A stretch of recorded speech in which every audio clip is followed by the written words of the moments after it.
অনেক দিন হয়ে গেল কোনো ভিডিও দিই নাই এবং নতুন কোনো ফুড আপনাদের রেকমেন্ড করি নাই, তাই আবার রেগুলারিটি মেনটেন করতে চলে এসেছি এবং চেষ্টা করছি। প্রায় আমাদের যাওয়া হচ্ছে নাজিরা বাজারে, এবং নাজিরা বাজারে তো নানান রকম ফুড আছে, কিন্তু তার মধ্যে যে একটু কিছু বেস্ট খাবার আমাদের লেগেছে সেটা আপনাদের রেকমেন্ড করবো, তাও সবচেয়ে কম প্রাইসে।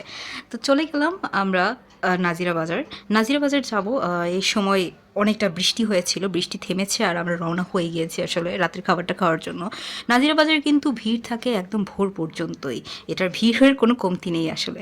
কিন্তু সেদিন যেহেতু বৃষ্টি হয়েছিল, অনেকে পার্সেল নিয়ে চলে যাচ্ছিল, তেমন ভিড়ভাড়টা ছিল না। এই দেখেন হাটের স্পেসটা ছিল, যেই স্পেসটা সচরাচর থাকে না। আর যেটা আপনাদের রেকমেন্ড করতে চাচ্ছি সেটা হলো নাজিরা বাজারের বিখ্যাত বিসমিল্লাহ কাবাব হাউসের ঠিক মুখোমুখি আল কারিম সি ফুড অ্যান্ড কাবাব, যেখানে আমরা প্রতিদিন আসি। এবং এইখানে বিখ্যাত যে কাবাবগুলো, উফ, বলার বাইরে। এতে দেখছেন বটি কাবাব, এই বটি কাবাবটি মাত্র 100 টাকায়। প্লেটারে থাকছে 3 রকম সস, জুসি টেন্ডার একটা অনেক মজাদার ফ্লেভারফুল বটি কাবাব অ্যান্ড 2টা সাথে লুচি।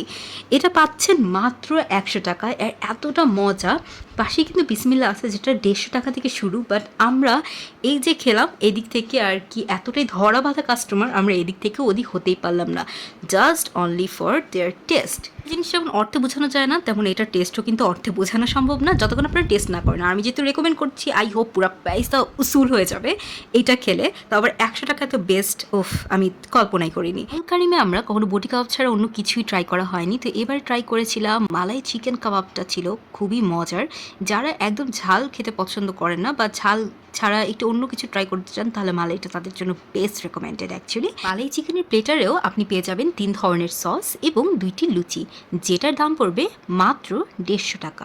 এবং রাফি যেহেতু ঝাল তেমন পছন্দ করে না, সেহেতু তার এই কাবাবটি অনেক বেশি পছন্দ হয়েছে। আজকের জন্য এতটুকুই, নেক্সট কথা হবে আরেকটি ভিডিওতে।